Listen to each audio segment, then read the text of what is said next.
afternoon. My name is Dr. Brenda Morrison, and I am the director of the Center for Restorative Justice at Simon Fraser University. And today, this afternoon, we're going to put theory into practice.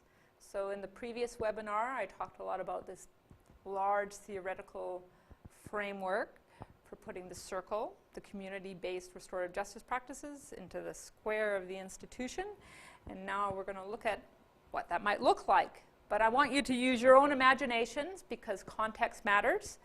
And the really important constructs that I want you to be thinking about, as I said in my first, is how do you gain a sense of justice for yourself, for your students, for the other people you work with in each and every step of your school day?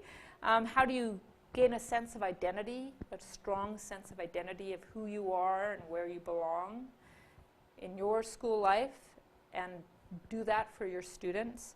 And how do you gain a sense of belonging? We know that kids will act in the interest of the group above themselves when they feel they belong. They will act with compassion opposed to retribution when they feel they belong. And kids bring a lot of baggage to school. There's many reasons that they may not feel they belong. But it's our jobs as adults to step up and show them that they can belong and that we're all in it together. So when we think about schools, we use a healthcare model. People normally think of this as a healthcare model. I got it from the idea of responsive regulation that I talked about in my previous webinars, that restorative justice must go with responsive regulation, that we need to do different things at a primary level, a secondary level, and a tertiary level in terms of interventions. So because restorative justice is based on Howard Zer's 3 R's, respect, responsibility, and relationships, respect and responsibility are always there, taking responsibility for behavior, showing respect for the individual. We talk about building the health of the school is dependent on the health of the relationships within that school. So we build a pyramid, and that at the universal level, that primary level that everybody in the school embeds and nurtures, is about reaffirming relationships. Developing a support and a culture that shows respect and responsibility at every turn.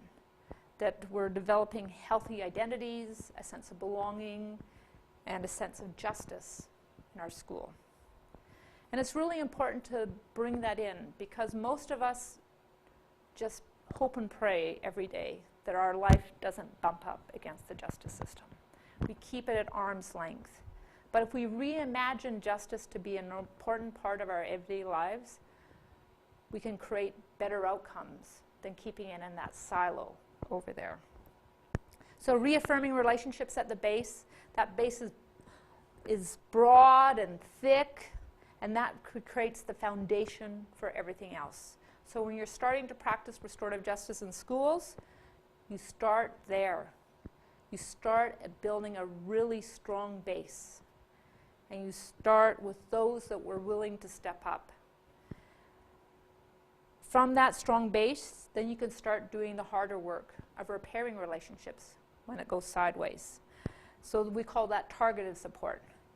Often that's around classroom support.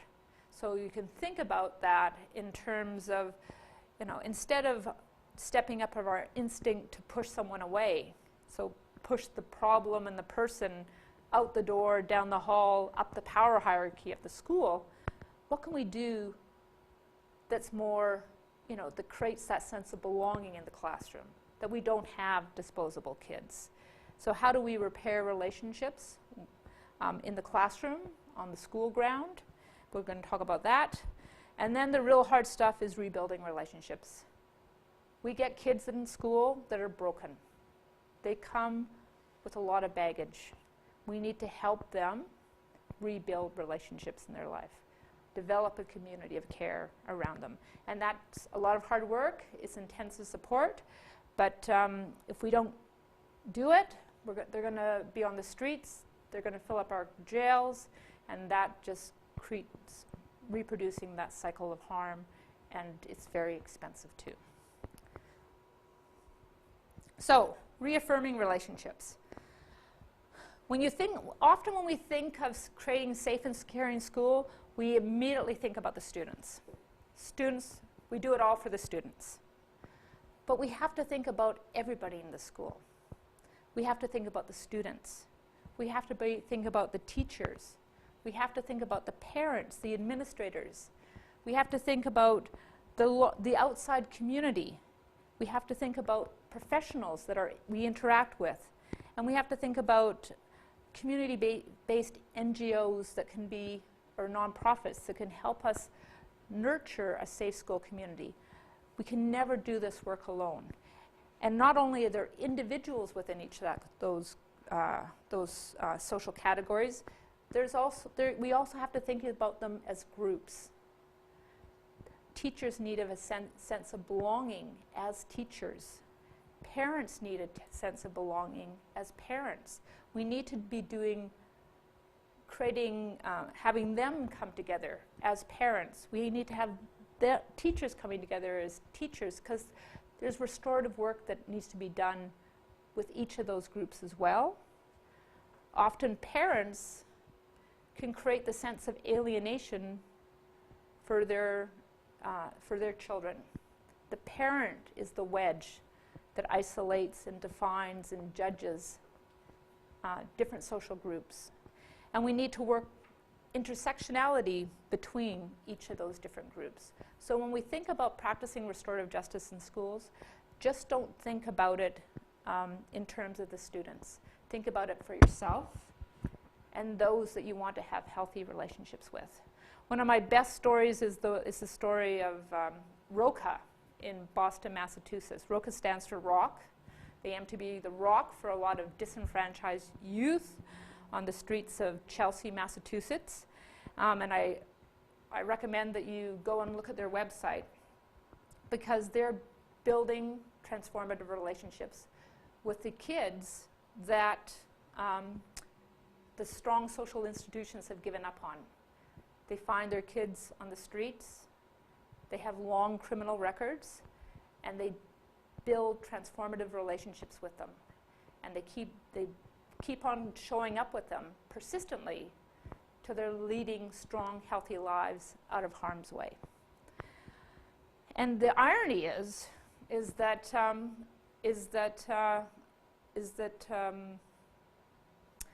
they learned what they learned their practice out of working with First Nations people.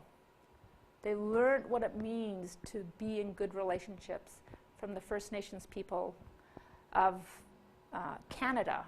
And in Canada, First Nations people are disproportionately represented in our criminal justice system. So we need to be really learning and turning to traditional ways as a new way forward. I certainly agree with people like Wade Davis that why ancient wisdom matters. When we hold up the strong nation state, we lost something, and we lost what it meant to live as communities and practice security and ontological security in ways that is really, really profoundly affecting us in every day. So we need to ask ourselves, what are new way forward? And so when Roca learned first about restorative justice, when Molly Baldwin was first thinking about what to do, she didn't use the circle processes she was learning from the First Nations to work with those disenfranchised youth. She used restorative justice techniques and circle techniques to reinvent her organization, to really know who they were and how they showed up. And when that was good enough, they started showing up for the kids. And in that process, she transformed her relationship, not only with the young people they served and the staff that worked for ROCA, she transformed her relationship with all those professionals. She transformed her relationship as a community-based NGO with schools, with police, with city managers, and when the police officer retired, he went and worked for Roca because they were doing what worked. So relationships do matter, and we need to think about it as a process that's larger than serving those disenfranchised kids. So how do we reaffirm relationships? In the first video I said values are really important. Values have to underline those rules. So, and values are our internal sanctioning system. Most people in Canada never read the criminal code. How many people read the Criminal Code of Canada every page? That's our rule book. But most of us do the right thing most of the time. And we do that because we've internalized a certain set of values and norms. And it's, through those that we love that we internalize those. So bringing values into your classroom is really important. It helps kids understand the rules from a different point of view. And there's different ways of doing that. We would circle people up, and I can't teach you how to do a circle right now. It's hard to do virtually, but I'm sure you have wonderful people that can teach you how to circle up. And but usually the first exercise you do is a values-based exercise. How do you want to show up for each other? If we're going to be a community, and the circle represents the community, where we all belong here as equal participants in the school, what values are we going to live by? So you can ask different questions. You can ask, what value would you like to offer from our space together? What value do you think would help us have a conversation that causes no further harm? When you're a human and being your best, what are you? What values do you show up? And then often what classroom teachers do after those values are expressed and they emerge from the community, they're not imposed like rules. They emerge from the bottom up, and they become self-defining of how we want to be as a group. Those values can be displayed in the room. You can do artwork around it. And so when things go sideways, we say, oh, we can bring the kids back and say, didn't we say we're going to be like this when things get hard? So, so we become a community again. We go back to those traditional ways that our First Nations people practice about being community. And it's a process of norm clarification as a community, and we really instill those values. But when we think about being a community again in schools, it's not just about the classroom teacher creating a community in his or her classroom. Teachers are a distinct community within that school as well. We have many different identities, many different hats. So often a good place to start is with the teachers. And just as Roca did, they didn't start with the students or the young people they were serving on the streets. They started with themselves. And so often when we introduce restorative justice in schools, sometimes we start with the teachers, because they're the ones that are going to hold that ship together for that young person as they chart their course from a whole school year or from kindergarten to grade 12. So teachers, if the teachers aren't managing healthy relationships with each other, it might be hard to have a sustainable practice of restorative justice in schools. So by way of an example, when you're holding a circle process, it's about an important part of restorative justice is to have a question and then reflect on it, not only as an individual, as a group, and actually through that process that helps you get in touch with the theory, that theory that you're using that's guiding your life in school and your life within that professional community as well. So you could ask in a particular round of teachers, tell us who you are. How long have you been an educator, and why did you become an educator? Often we don't ask those questions. We're too busy, we're too task-oriented. The institution demands us to deliver the curriculum, deliver the task, get this done. We're going to have a test this week. But knowing each other as individuals and why we came into our vocation is really important. And once you have that round, and that's about valuing that human potential again. That's a different power. That's very empowering. Tell us. It takes us back to our own genesis of who we are and why we do what we do.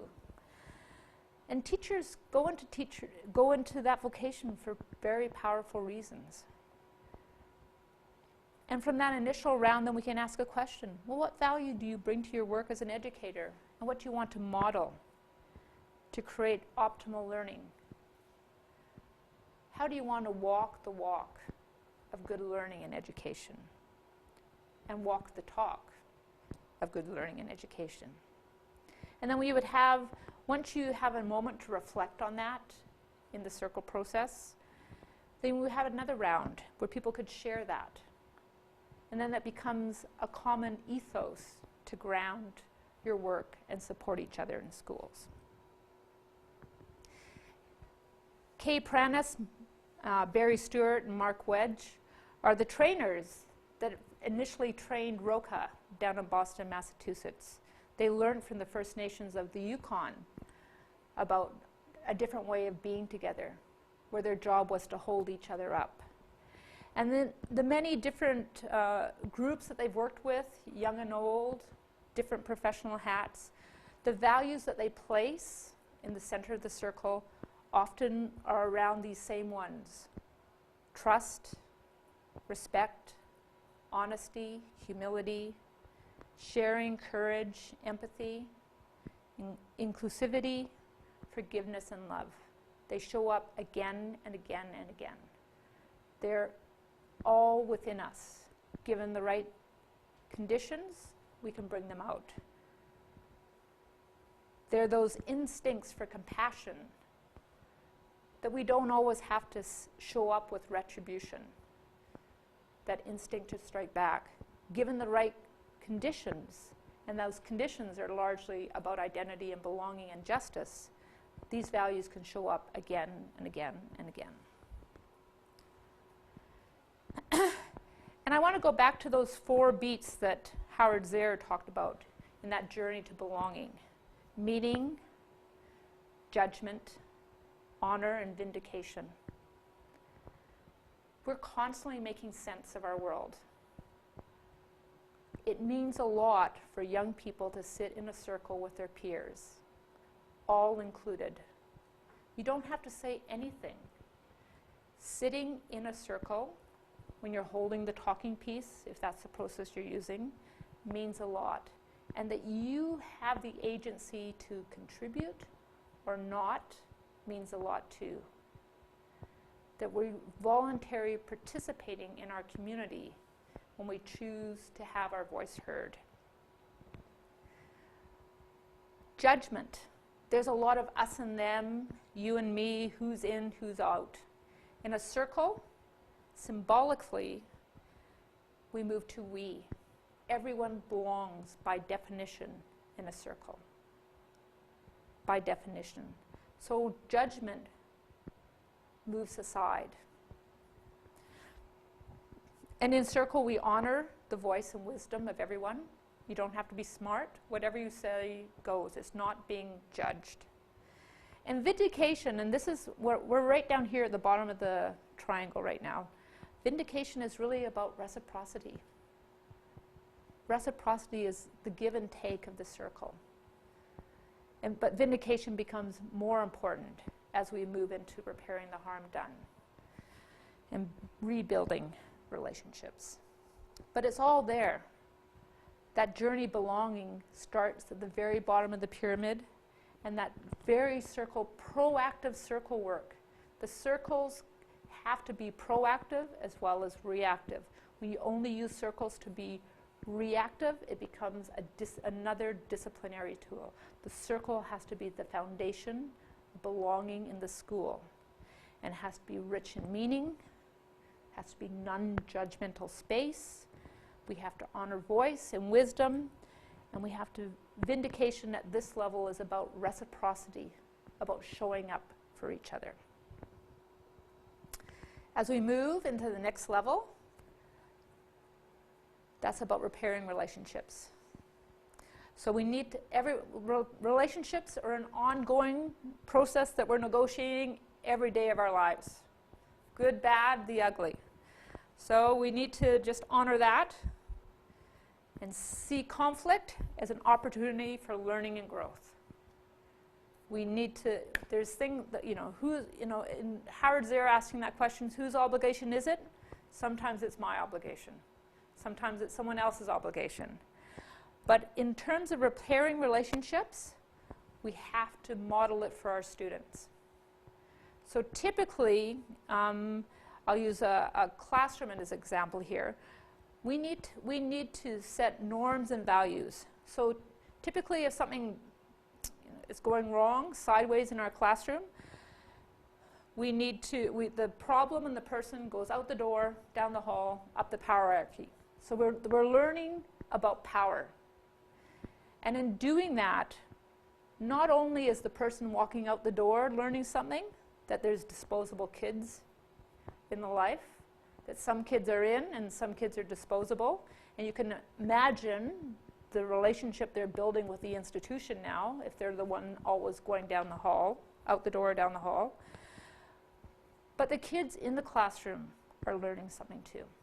The kids in the classroom are learning that there are disposable kids. And sometimes they're doing the right thing for all the wrong reasons because they fear going out the hall, down the hall. But they're also learning that when things go wrong in the classroom, we don't take care of it. Other people take care of it. We get that 911 syndrome. We start looking at that institutional silo over there, the justice one, that the police, then the courts, and then corrections, that justice silo, they take care of the problem. But if we take that opportunity, particularly in the primary years, where the classrooms are always together, to say, things are going wrong here. Let's circle up and figure it out together. And so we create a culture and a community of upstandards rather than bystanders.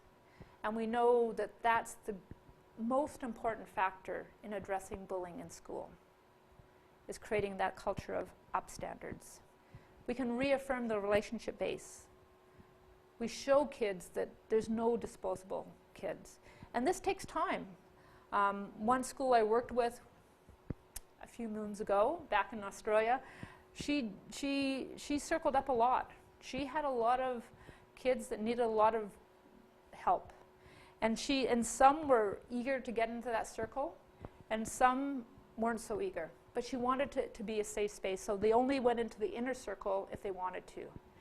And there was one little boy who sat in the outer circle for most of the year. He didn't think that any place in his whole life was a safe space. And he watched exactly what was happening on that inner circle every single day. And eventually, he said, I want to go into the inner circle because I have a problem with my anger. And I want to talk about it. I need support.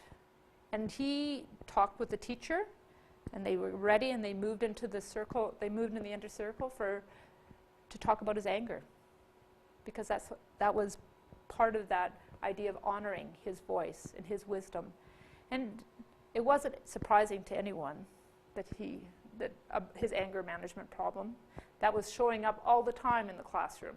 But for him to self-identify it and say, please, let's work on this together, was a huge step forward for him and the class as a whole. So there's different ways that we can use these processes, but it really is about norm clarification, about finding those values and making sense of the rules, especially when things go sideways and there's conflict.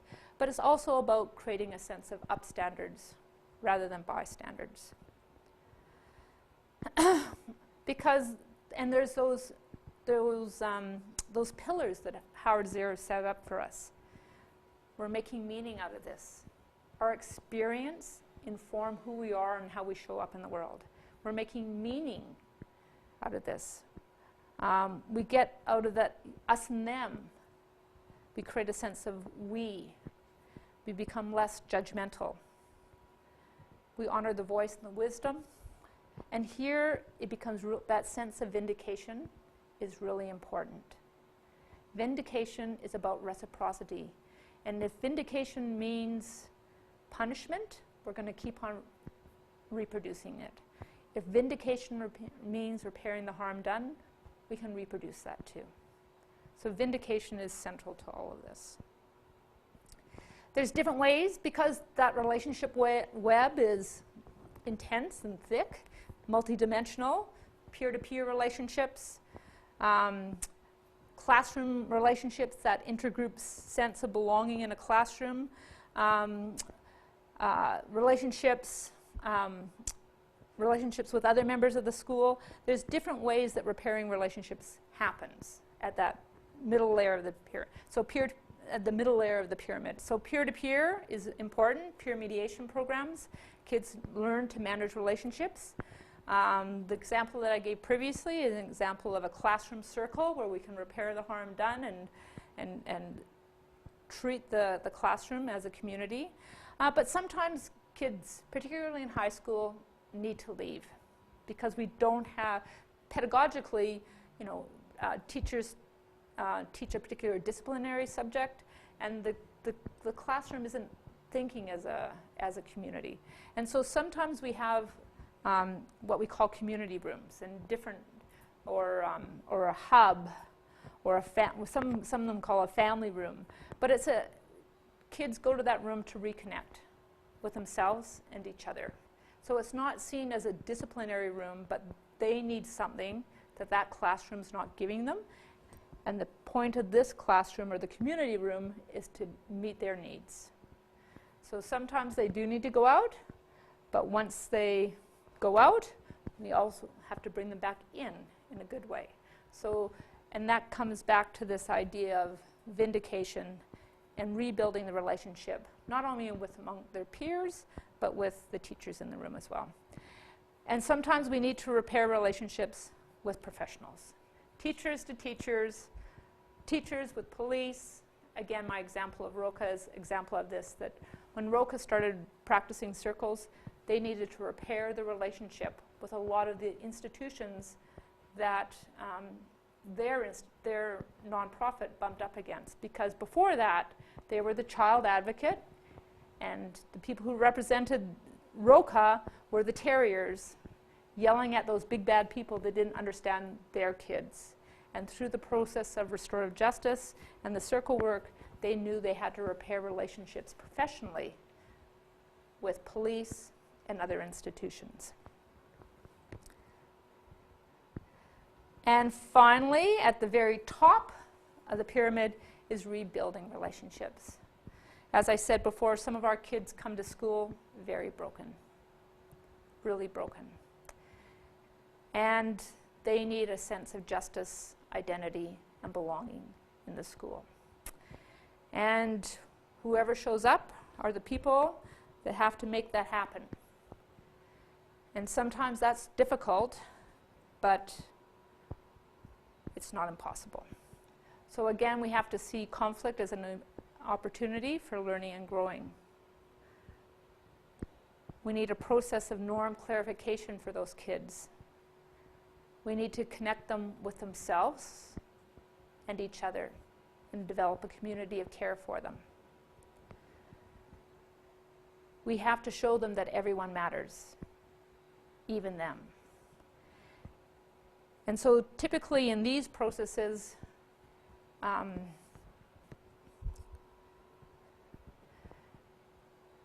getting that meaning, judgment, honor, and vindication right is really important. As practitioners, we have to pay attention to the meaning that we see coming out, how that young person is creating meaning out of this process, creating a non-judgmental space, moving away from judgment, the us and them of school life and social life, finding a place to honor their wisdom and their voice, and to have a real sense of vindication, particularly for victims. Typically, our institutions are very offender-focused. We look for the bad apple, and we punish the bad apple. Well, that's important. They need to be vindicated, but victims need to be vindicated as well. Like I showed in my earlier slide, both bullies and victims are on a path of alienation. We need to bring them back into the fold. And often the shame and the guilt associated with that needs to be unpacked. That's part of going beyond that social isolation, is unpacking the shame and guilt. And I would definitely recommend that and there's a negative ripple effect to that. You know, the Sue Klebold, Dylan Klebold's mother recently wrote her memoir of what it was like to be his mother. And it's a story of her finding her voice and her wisdom, because Dylan was both homicidal and suicidal. He was feeling alienated from himself and his social world, and the results were disastrous.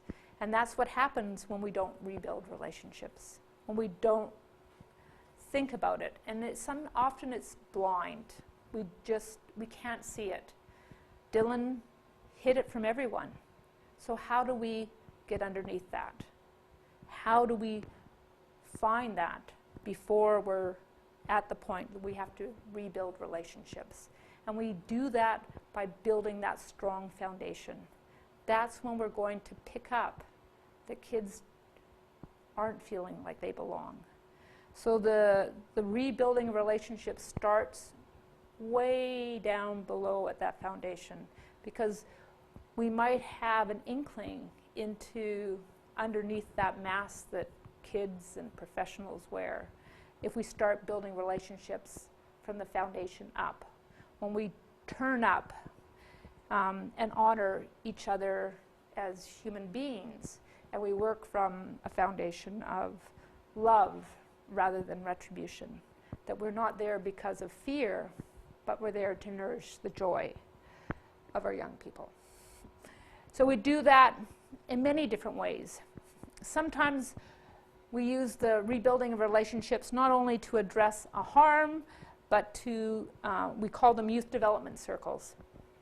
And so we circle people up and we help them to navigate school life in terms of gaining the educational outcomes that are important to them. And we bring in support people to help them do that.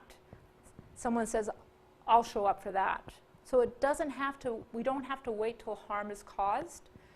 We can harness human potential through youth development circles early in life. We can use a youth development circle instead of a parent-teacher interview. But we can also respond to harm. When we do exclude kids from school, we need to welcome them back. We have to have reintegration ceremonies. And professional development can be nurtured in ways that that we use the circle process as a normal part of professional development. We can use a circle process to teach self-regulation. We can use a circle process to talk about other strategies that are important to harnessing the relationship web in schools. So that's it. I hope that was a little bit helpful. I've written a book. You're welcome to read it. There's many other good books out there.